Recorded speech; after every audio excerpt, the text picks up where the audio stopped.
If you love royal traditions, you should definitely visit Amalienborg Palace in Copenhagen, Denmark. It is the winter home of the Danish royal family and the place where you can witness a spectacular changing of the guard ceremony every day at 12 o'clock noon.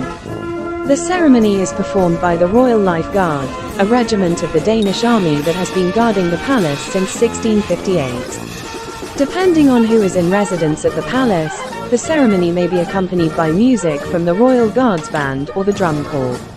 You can watch the guards march from their barracks near Rosenborg Castle through the streets of Copenhagen and end up at Amalienborg, where they salute the royal flag and exchange duties with the outgoing guards. It is a sight to behold and a great way to experience some Danish history and culture. Don't miss it. Just sit down and watch the whole ceremony with us.